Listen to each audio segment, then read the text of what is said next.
Tampil di kandang sendiri Stadion Gelora Bung Karno, Jakarta, Timnas Indonesia U23 tampil menekan sejak awal.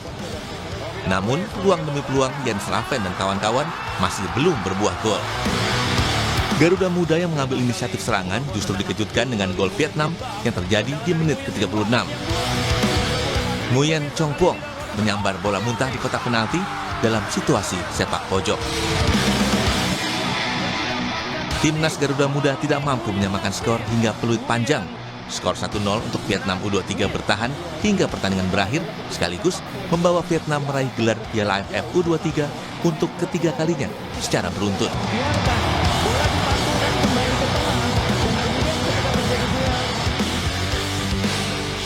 Usai pertandingan, pelatih Gerard van den Burg bilang penampilan Timnas U23 sudah baik, namun penyelesaian akhir masih jadi masalah. Ini menjadi evaluasi agar Timnas bisa tampil lebih baik di kualifikasi Piala Asia U23 September mendatang. They really did well. And I think if you look to the game, Vietnam is a very good team, but they have maybe 2-3 chances, and I think we have also 3, 4, 5 good chances. So sometimes you win the game, sometimes you lose the game, but the most important thing is that we learn, level up, and we have to be there the next tournament. Sementara Ketua Umum PSSI, Erick Thohir bilang, Timnas kalah karena sempat kehilangan fokus, namun di saat yang krusial dan menjadi gol bagi Vietnam. Di luar kekalahan dari Vietnam, Erick Thohir mengapresiasi penampilan Kadek Arel dan kawan-kawan. Tapi memang tadi yang seperti saya bilang, fokus 90 menit, ada satu momen ya kita kecolongan. Dan ada beberapa kali kita juga tadi momentumnya bagus, belum bisa cetak gol. Jadi, tapi apapun hasilnya saya apresiasi dengan tim nasional kita. Dia sudah berbuat maksimal dan tadi ketika Vietnam main keras, kita juga berani main. Ya, dan saya rasa inilah mereka coba terus fight, cuman ya hasilnya kalah 1-0. Penyelesaian akhir dirasa masih jadi PR Timnas U23. Masih ada waktu sekitar 1 bulan lebih untuk pelatih Gerard van den Burg mengasah lini depan Garuda Muda menjadi lebih tajam. Angga Nuriski, Septa Yoga Janaloka, Kompas TV Jakarta.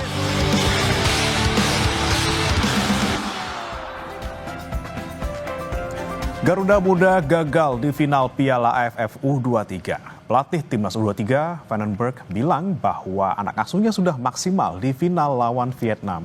Namun yang tengah jadi sorotan adalah lini depan Garuda Muda yang dinilai tidak mampu menyelesaikan peluang.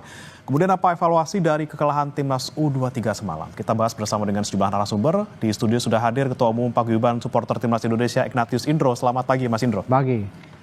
Dan dari sambungan daring, saudara, juga ada hadir analis sepak bola Bungkus Naini dan juga mantan pemain Timnas Indonesia Aji Santoso. Selamat pagi, Bungkus, Coach Aji. Selamat pagi, Mas Bre, Coach Aji. Selamat pagi. Ya. Baik, Bungkus, saya mau ke Anda dulu nih. Bungkus, kita lihat kemarin sama-sama memang pernyataan dari Erick Thohir ini memfokuskan pada lini serang kita yang kurang maksimal. Kemudian juga finish kita juga katanya kurang maksimal. Kemudian kenapa kita bisa kebobolan dan juga tidak mencetak gol kemarin. Bagaimana pandangan Anda, Bungkus? Iya, memang semalam kita sebetulnya punya beberapa peluang ya. Sudah ada Raven yang sudah di depan gawang tapi sundulannya masih di atas. Sudah ada Rehan Hanan yang juga punya peluang 1 lawan 1. Minimal ada 3-4 peluang memang yang seharusnya bisa kita manfaatkan. Tapi tidak satupun yang menjadi gol. Sementara sebetulnya Vietnam dengan jumlah peluang yang kurang lebih sama bisa memanfaatkan menjadi gol. Jadi secara keseluruhan menurut saya sebetulnya pertandingan cukup berimbang. Pemain kita cukup mampu mempersulit Vietnam. Tapi kalau persoalannya hanya dianggap terjadi di lini depan, enggak juga gitu ya. Karena sebetulnya kalau dari sistem permainan keseluruhan, itu sebetulnya yang terasa adalah kita kesulitan menguasai lapangan tengah. Kita kesulitan membuat Vietnam ini tertekan. Mereka justru yang mampu menekan kita dengan membuat pertahanan mereka sangat kompak, lini tengah sangat padat, berkumpul pemain-pemain Vietnam di sana, sehingga permainan kita sebetulnya nggak terlalu berkembang. Kita hanya bisa memanfaatkan umpan bola-bola panjang direct melalui 2 sisi sayap kita. Jadi sebetulnya bukan hanya lini depan yang harus dibenahi, tapi juga lini tengah. Lini tengah ketika tidak ada Arhan Fikri, kelihatan kesulitan juga memainkan pola atau game plan yang dikembangkan oleh pelatih. Tapi seperti kita tahu bahwa tim ini kan memang bukan tim utama pada dasarnya ya. Kalau untuk kualifikasi Piala Asia kita masih punya beberapa pemain yang akan bisa memperkuat tim sebetulnya. Masih ada Marcelino yang usianya masih memenuhi syarat, masih ada Rafa Struijk. Jangan lupa di depan juga masih punya Ramadan Sananta yang usianya baru 22 tahun. Jadi tidak perlu terlalu berkecil hati. Kita memang gagal di AFF kali ini, tapi untuk kualifikasi Piala Asia nanti bulan September kita masih punya beberapa nama lain yang bisa bergabung yang akan membuat tim ini jauh lebih kuat. Oke, kalau Coach Aji sendiri melihatnya sama nggak, Coach? Kalau kita lihat tidak hanya di lini depan saja nih PR kita, tapi juga ada di lini tengah kita.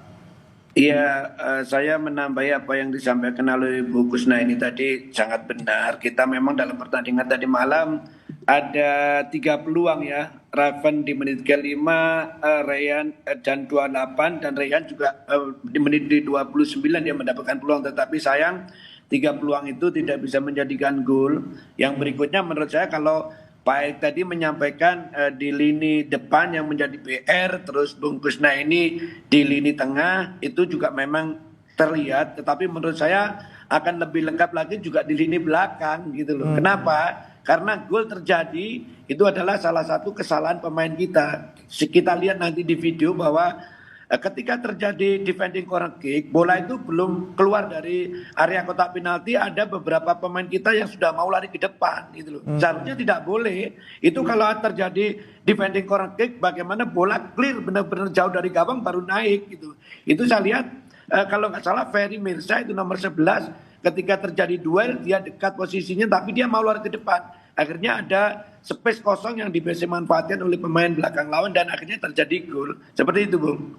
Oke, jadi tidak hanya depan, tengah, tapi juga belakang nih ya belakang yang lagi. Juga, iya, perlu diperbaiki keseluruhan. Oke, baik. Kemudian saya ke Mas Indro. Mas Indro, Anda melihatnya seperti apa? Kalau secara langsung Anda melihat kemarin di GBK gitu ya. Kemudian mana sih yang sebenarnya kita paling bisa soroti gitu? Kita kelemahannya di mana nih antara 3 tadi? Ya, kalau kita ngelihat pertandingannya dari ketika melawan Filipina udah kelihatan ya bahwa kita ketika menghadapi pemain-pemain atau tim yang disiplin, ini kita kesulitan untuk membongkar pertahanan lawan. Nah, ini yang sebenarnya kita lihat kemarin ini juga terjadi lagi gitu. Ketika Vietnam bermain cukup disiplin dari tengah ke belakang, ini cukup disiplin dan menghasilkan serangan-serangan balik. Nah, ini yang kita lihat terjadi lagi ketika kita melawan Vietnam hanya bisa mencetak gol lewat on goal gitu ya. Lalu juga melawan Thailand juga lewat tendangan penjuru gitu ya. Nah, ini yang kemarin juga terjadi. Kita kesulitan ketika apalagi di babak kedua ya. Di babak kedua kita nggak dapat kesempatan. Kita juga bola lebih banyak bermain di lapangan sendiri. Nah, ini yang menjadi masalah. Oke, kemudian kalau kemarin kita lihat sendiri memang luar biasa dari supporter datang kemudian menyemangati, bahkan kalau tidak salah hampir 35.000 gitu ya kemarin ya. Kemudian bagaimana kemarin situasinya, kemudian atmosfernya, apalagi mungkin di babak pertama kita sudah ketinggalan 1 gol gitu ya, kemudian babak kedua kita juga masih kesulitan. Gimana kemarin Mas Indro? Ya, kalau supporter apapun yang terjadi tentunya akan mendukung timnas kita ya, walaupun kita kalah lah ataupun seri ataupun bagaimanapun gitu ya. Tapi yang saya nilai bahwa kemarin pertandingan di timnas U23 harusnya tidak perlu dilakukan di GBK, harus ada di tempat lain yang lebih membuat situasinya lebih ini ya, mendukung timnas kita untuk bermain dan juga mendukung kekuatan timnas kita gitu. Misalnya di beberapa daerah ada, saya pikir lebih siap, bakal gitu. Ini ya lebih bakal luar biasa gitu. Betul, ya dukungannya. Oke, baik. Kemudian saya ke Bungkus lagi. Bungkus, ini kan kalau kita lihat kemarin sepertinya dinamika lapangannya juga lumayan luar biasa gitu ya. Kita lihat Donitri juga kemudian sempat nyerang gitu ya di babak kedua. Kemudian pergantian pemain lini tengah juga baru terjadinya di babak kedua gitu. Arhan Fikri baru masuk mau masuk menit ke 90 gitu. Anda melihatnya seperti apa kemarin, Bungkus? Iya, memang dalam 3 pertandingan terakhir problem besar yang dihadapi oleh Coach Fahrenberg itu adalah komposisi pemain di lapangan tengah. Ketiadaan Arhan Fikri membuat dia melakukan sejumlah eksperimen. dia sempat mendorong Donitri bermain di belakang striker, bermain di between the line gitu ya.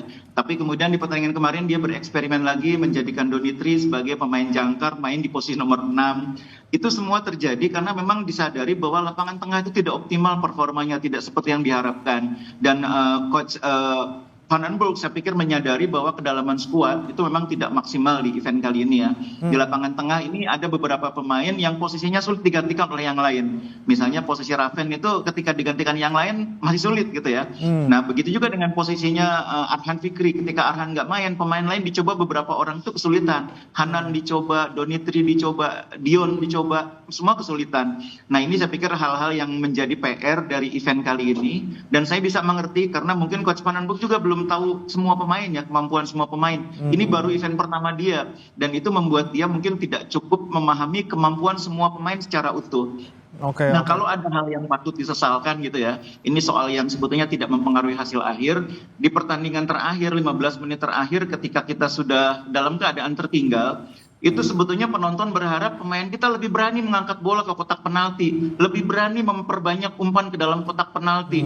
Karena kita sudah mendorong Kadek Arel ke depan. Kita sudah ada Hoki Caraka, sudah ada Jen Raven, tapi kita kurang pasokan bola ke depan. Masih banyak bola dimainkan di tengah, menunggu momen yang tepat.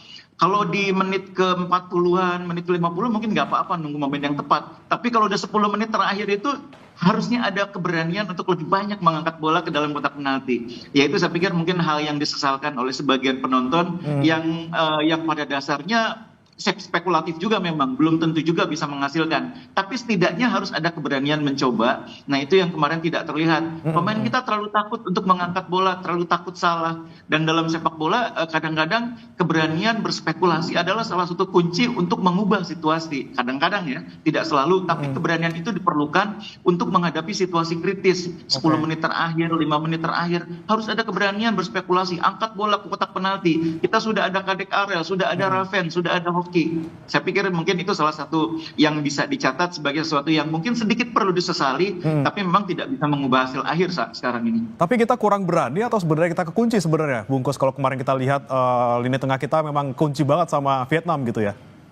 Memang dikunci, tapi kalau kita punya keberanian untuk mencoba menusuk, berani mengangkat bola, itu juga sebetulnya bukan hal yang tidak mungkin. Kan beberapa kali juga berhasil dilewati pertahanan Vietnam itu. Beberapa kali wing-wing kita juga mampu menusuk cukup jauh, tapi kemudian angkat bolanya kurang maksimal. Nah kalau dalam keadaan menusuk sulit, ya paling tidak harus ada keberanian untuk mengangkat bola dari posisi yang lebih early crossing gitu ya. Minimal bola diangkat ke kotak penalti dulu untuk menciptakan scrimmage, untuk menciptakan kemelut. Nah itu yang kemarin agak kurang terlihat. Oke, baik. Saya ke Coach Aji. Coach Aji, kalau Anda melihat apakah memang ketika kita starting line up kita tidak ada Arhan Fikri, kemudian Tony juga tidak masuk di awal gitu ya, bahkan kemarin tidak sempat turun lapangan gitu. Anda melihat memang dari Coach Gerald ini belum bisa membaca pemain seperti yang dikatakan Bungkus atau seperti apa, Coach? Iya, bisa aja apa yang disampaikan oleh Bungkus ini nanti benar ya, karena memang dengan tidak adanya Tony, dengan tidak adanya Arhan Fikri, memang penguasaan di lapangan tengah kita sedikit kalah dengan Vietnam gitu loh. Terus apalagi yang disampaikan Bungkus ini tadi juga ada benarnya ketika kita ketinggalan, tim kita ketinggalan dan waktunya sudah mau habis 10 menit atau kurang 5 menit, memang harus ada perubahan taktikal gitu. Kemarin pemain-pemain kita masih memaksakan mencoba melewat dari lapangan tengah, padahal kita tahu lapangan tengah begitu ketat, pemain-pemain Vietnam menjaga pemain-pemain kita. Jadi tidak ada empty space yang bisa dimanfaatkan oleh pemain-pemain. Salah satunya bagaimana caranya? Mereka melakukan crossing tapi diagonal crossing ya, bukan crossing yang dari stopper langsung ke depan. Itu memang juga kurang efektif. Akan lebih efektif kalau bola dari samping. Ketika pemain-pemain kita memainkan bola di tengah, diarahkan ke samping, begitu dari samping harus melakukan early crossing karena biar terjadi duel scrimmage di depan penjaga gawang lawan, itu yang tidak terlihat gitu. Kalau memaksakan dari tengah sangat sulit karena memang mereka melakukan compact defense yang sangat sulit ditembus untuk pemain Vietnam bisa terbuka. Nah, salah satunya untuk memecahkan dari bagaimana ketika lawan melakukan compact defense dari samping, salah satunya, atau juga melakukan long range shoot, tetapi tidak ada kesempatan untuk bisa melakukan long range shoot. Yang paling efektif adalah melakukan crossing dari samping.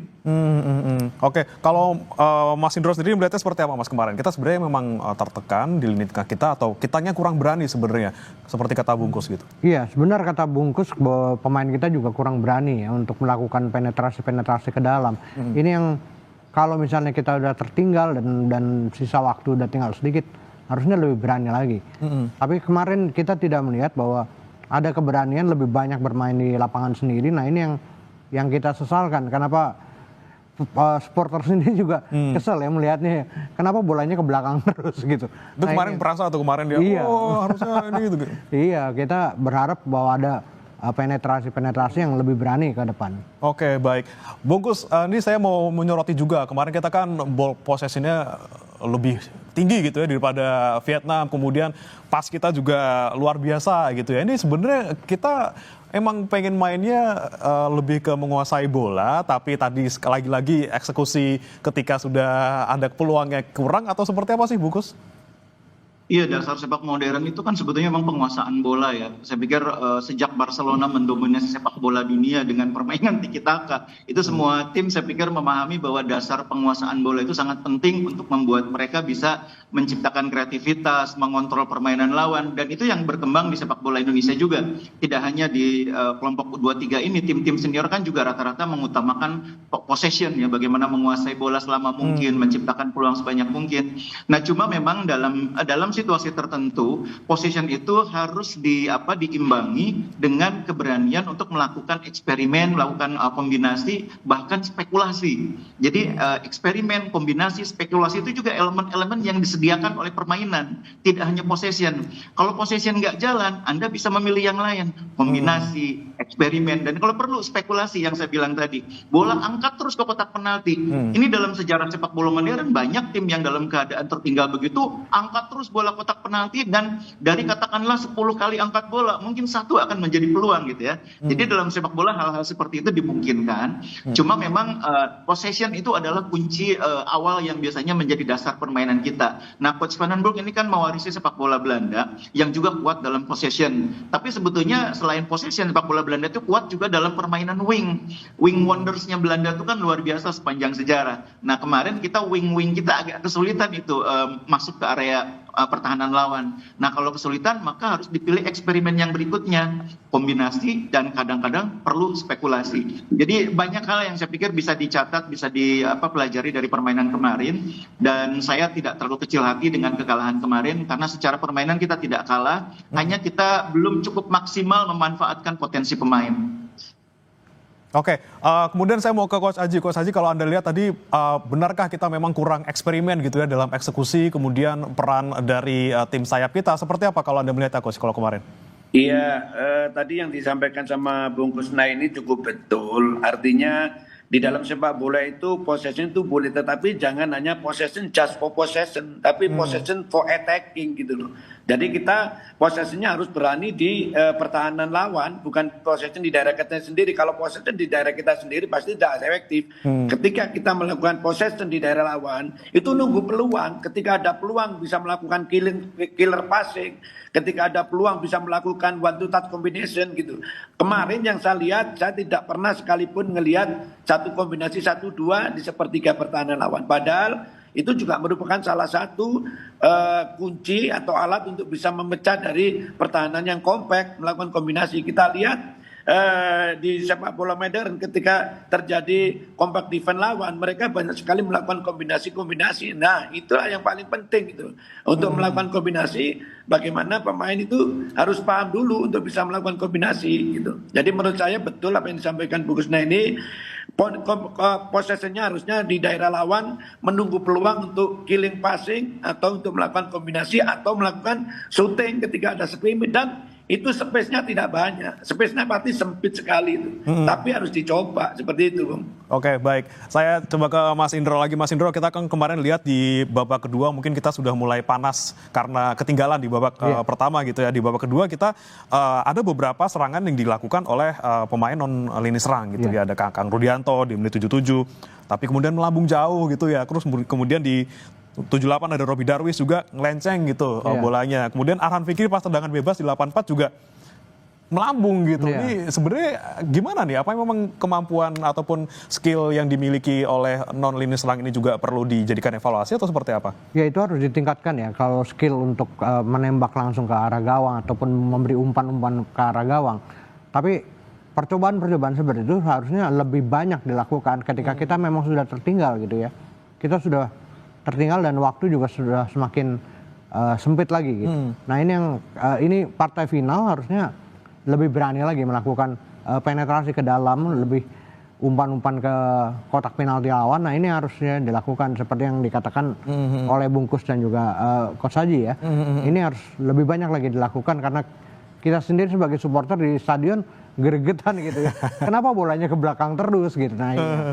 Oke, Bungkus, setuju Bungkus kalau kita perlu eksperimen juga ketika kita sudah tertinggal gitu ya, kita baru bisa mulai untuk nyerang-nyerang oleh pemain non lini serang ini di menit ke-77 ke atas. Seperti apa sih Bungkus? Nah, itu hal yang basic dalam sepak bola modern itu yang namanya eksperimen. Itu sesuatu yang tidak luar biasa. Pelatih sering melakukan itu ya, mendorong pemain belakang ke depan, mendorong pemain depan untuk bermain melebar supaya memberikan ruang kepada pemain yang muncul dari second line. Itu hal-hal yang lumrah dalam sepak bola modern. Tidak ada yang istimewa. Nah, dan yang hal tersebut sebetulnya sudah dilakukan cukup baik ketika kita berhadapan dengan Thailand dalam keadaan tertinggal. Itu kan Coach Van der Broek melakukan eksperimen yang cukup mengejutkan ketika mendorong pemain belakang Ferrari bermain sebagai extra striker.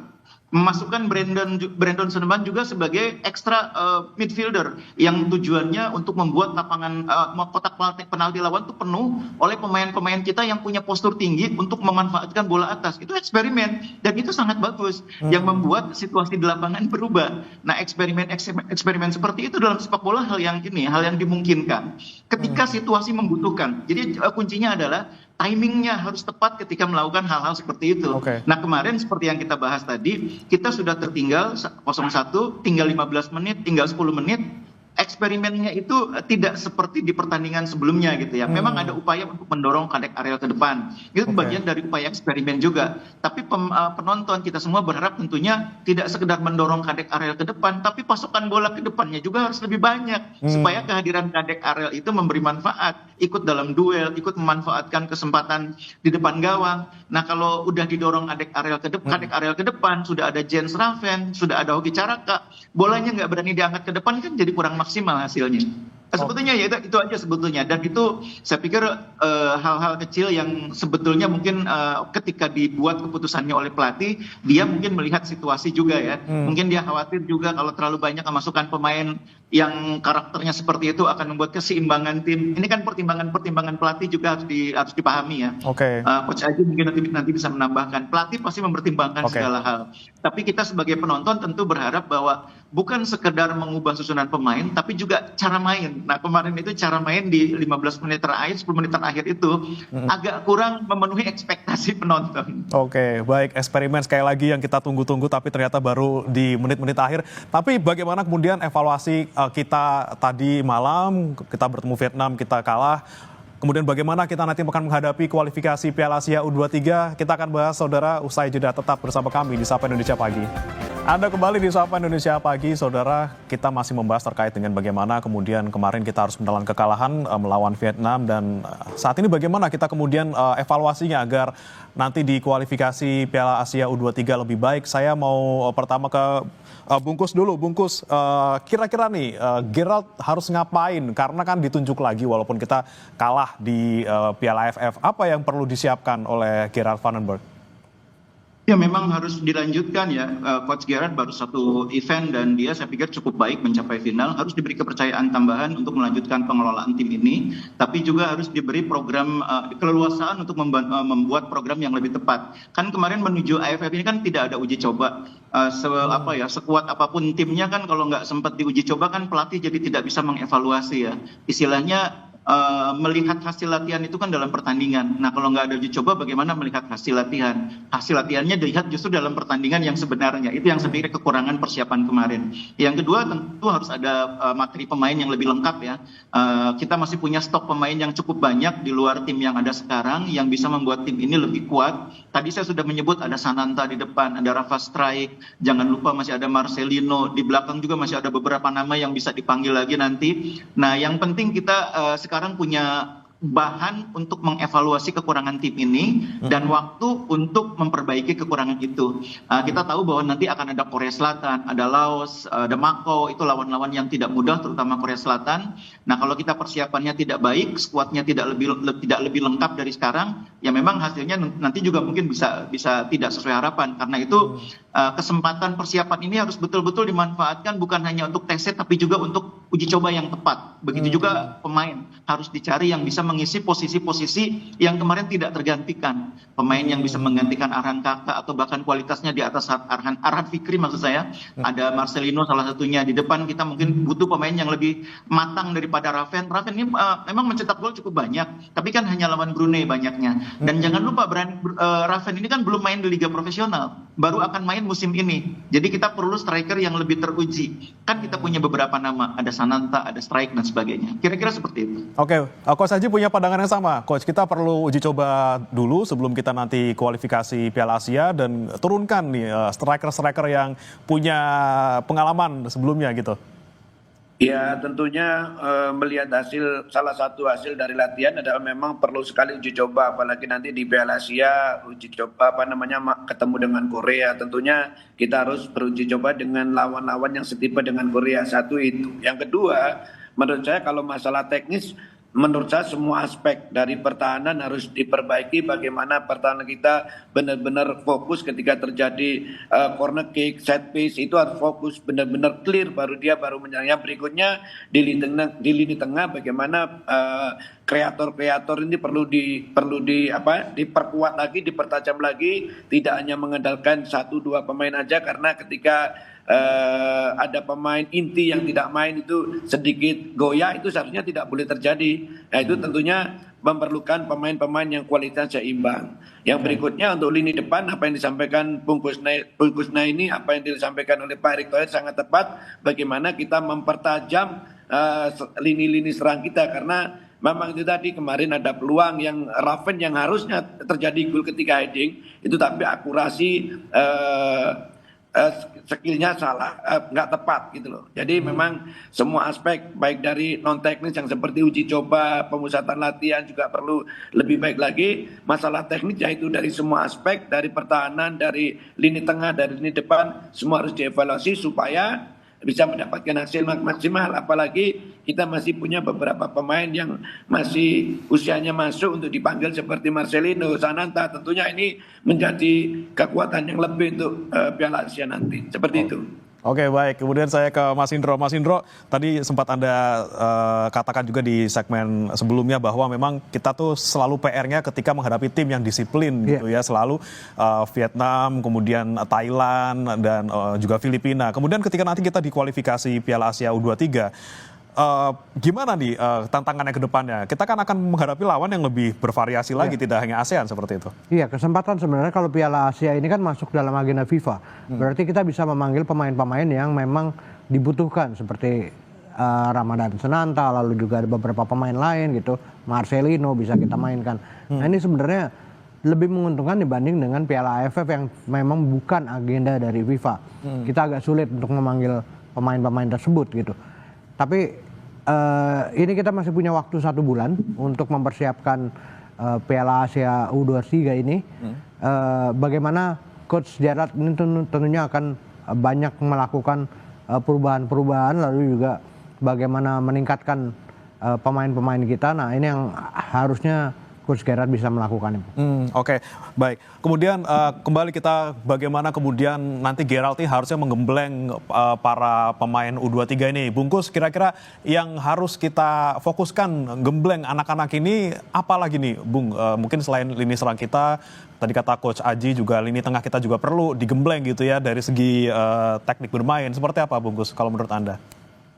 Iya, mental bertanding itu menjadi hal yang sangat penting juga gitu ya. Bagaimana kita berhadapan dengan tipe lawan yang berbeda, itu kan karakter bermainnya tentu harus menyesuaikan gitu ya. Ketika menghadapi lawan seperti Brunei, tentu karakter bermainnya berbeda dengan ketika berhadapan dengan Vietnam. Nah, kita dalam beberapa pertandingan menghadapi tim yang karakter bermainnya seperti Vietnam kan kita kan sering kesulitan. Ini harus dibentuk melalui uji coba ini. Melalui latihan, melalui uji coba, melalui latihan dalam TC itu juga bisa membentuk karakter permainan ya. Tapi lebih dari itu semua, menurut saya yang penting itu dua hal tadi. Bagaimana pelatih bisa melengkapi materi pemain yang ada sekarang dengan pemain yang bisa mengimbangi tim utama atau bahkan lebih. Dan yang kedua, uji coba yang tepat. Karena dalam sepak bola itu pada akhirnya semua persiapan itu berujung ke pertandingan. Nah, pertandingan yang merupakan bayangan pertandingan sebenarnya adalah uji coba. Jadi kalau tidak ada uji coba tuh ya memang persiapannya jadi tidak maksimal. Tapi kalau kita lihat mungkin ke depannya kita akan bertemu dengan antara Korea Selatan, Laos, dan Makau. Ini kira-kira kita harus waspada ke siapa nih, Bungkus? Iya, tentunya Korea Selatan ya. Walaupun kita dalam beberapa tahun terakhir ini kan sudah mampu mengalahkan Korea Selatan ya. Pada eranya Sintayong juga termasuk diantaranya ya. Tapi jangan lupa bahwa Laos juga kemarin bermain cukup baik loh di Piala AFF ini. Jadi kita harus juga waspada. Makau juga tim yang kemampuannya cukup baik. Jadi tidak ada istilah meremehkan ya. Jangan berfokus hanya ke Korea Selatan. Laos dan Makau juga tim yang tidak mudah untuk dikalahkan. Kuncinya memperbaiki diri dulu, memperbaiki materi pemain yang ada di tim ini, memperbaiki persiapan kita, memperbaiki uji coba kita. Nah, kalau kita sudah melakukan itu, saya pikir lawan yang manapun kita tidak perlu khawatir ya. Walaupun memang di atas kertas Korea Selatan itu akan menjadi lawan terkuat kita di kualifikasi ini. Oke, kalau uji cobanya kita kira-kira yang tepat untuk menghadapi calon lawan kita di Piala Asia nanti siapa, Bungkus? Tadi Coach Aji sudah menyebut bahwa uji coba itu berhadapan dengan lawan yang karakter mainnya, cara mainnya mirip dengan calon lawan. Jadi kalau Korea Utara mungkin idealnya kita bertemu dengan Jepang, bertemu dengan Korea Utara, bertemu dengan katakanlah China mungkin ya. Itu lawan-lawan atau China Taipei, itu lawan-lawan yang gaya bermainnya agak-agak mirip ya. Walaupun kualitasnya tentu berbeda. Kalau Jepang mungkin di atasnya Korea Selatan, tapi kalau China Taipei mungkin agak di bawah. Tapi yang penting itu kan pemain mendapat gambaran. Karena memang tidak mungkin kita sepenuhnya mendapatkan lawan beruji coba yang sama persis dengan calon lawan nanti. Biasanya jarang terjadi. Oke. Baik. Saya ke Coach Aji. Coach Aji, ini mungkin pertanyaan usil juga ya dari kemarin konferensi pers oleh wartawan juga gitu. Kira-kira kita perlu nambah orang lagi nggak? Atau kita perlu tadi ambil orang-orang yang sudah ada, kita maksimalkan kehadirannya, misalnya Ramadan Sananta atau Rafael Strijk, atau perlu nggak sih nambah lagi gitu, Coach? Ya, saya pikir kalau untuk menambah kekuatan sangat perlu ya, karena kita lihat untuk pertandingan nanti ketemunya juga yang paling berat memang Korea, meskipun kita tidak boleh underestimate dengan dua lawan yang lainnya. Kalau seumpamanya bisa mendatangkan lagi pemain seperti Sananta, Marcelino, dan Stowin, itu menurut saya akan menambah kekuatan yang akhirnya juga pelatih akan banyak pilihan gitu loh. Kalau ada pemain-pemain tersebut gitu. Itu kalau rekrut pemain baru, Coach, kira-kira? Ya, perekrut pemain baru maksudnya yang seperti apa itu? Dari kita naturalisasi lagi atau kita ambil yang diaspora lagi gitu? Saya pikir untuk ini belum dulu lah. Marcelino, Sananta, pemain-pemain yang sudah ada, saya pikir ya kita lihat dulu perkembangan seperti apa. Sebenarnya tim ini bagus, cara main ini kemarin juga bagus, tapi kembali lagi kalau kita bicara masalah teknik Mas di lapangan, sekarang sepak bola modern itu semua baik di Eropa, di negara manapun itu selalu menggunakan compact defense. Coba kita lihat kompetisi-kompetisi di Inggris yang sangat ketat, nggak ada satu pemain pun yang ada tinggal di atas, selalu dia berada di depan bola gitu. Jadi sekarang kita tidak boleh berekskuse lagi kita kalah karena lawan menggunakan compact defense, tetapi yang penting adalah bagaimana caranya kita bisa memenangkan compact defense kan begitu. Karena sepak bola modern tuntutannya seperti itu. Oke. Gitu. Tapi kalau kita melihat penampilan kita di kemarin Piala AFF, kemudian apa yang perlu ditingkatkan dari segi fisik dari para pemain? Apa kita perlu juga latih mereka agar tetap prima gitu sepanjang 90 menit? Oh ya, pastinya harus seperti itu. Itu juga merupakan salah satu sehebat apapun, skill setinggi apapun, kalau tidak didorong dengan kualitas fisik yang bagus tidak akan berjalan gitu loh. Jadi sepak bola itu memang 80% itu di kepala, sepak bola itu di kaki. Sepak bola itu di kepala bukan di kaki. Tetapi kalau sepak bolanya bagus, di kepalanya bagus, tapi kalau tidak tenaga ya nggak bisa jalan juga. Seperti itu, Bu. Oke, baik. Terakhir nih saya mau ke Mas Indro. Kita bakal dapat kesempatan gitu jadi tuan rumah nanti di kualifikasi Piala Asia U23.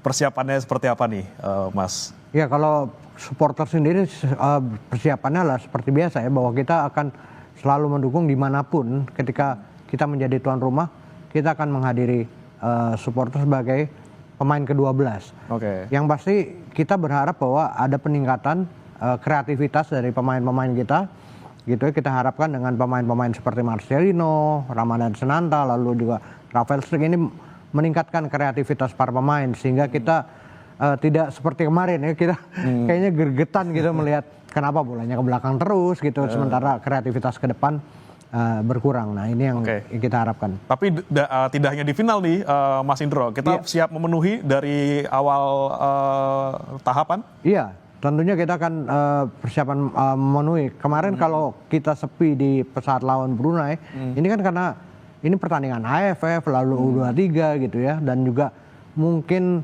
kondisi ekonomi sosialisasi kita juga sosialisasi yang kurang. Ya, betul. Terus juga keadaan ekonomi juga kita, daya beli masyarakat kita berkurang. Nah, ini yang tentunya menjadi masalah ketika kita harus menonton ke dalam stadion. Oke, kalau Korea juga pasti lebih spesial dong disiapin nanti buat iya, pastinya kita akan bertemu dengan Korea. Ini adalah spesial ya, apapun eventnya gitu. Nah, ini yang kita tentunya akan totalitas kita untuk melakukan sebagai pemain ke-12. Oke, sekali lagi tidak hanya kita evaluasi 11 pemain yang bermain di lapangan, tapi juga pemain ke-12 kita harus siapkan juga ya untuk bisa mendukung tim Garuda Muda kita bisa nanti melaju lebih baik lagi ketika di kualifikasi Piala Asia U23. Terima kasih Mas Indro sudah bergabung bersama kami di studio, kemudian juga Bungkus dan juga Coach Aji sudah bergabung juga di Sapa Indonesia Pagi. Kita harapkan yang terbaik buat Garuda Muda kita. Selamat pagi Bapak-bapak. Selamat pagi. Selamat pagi.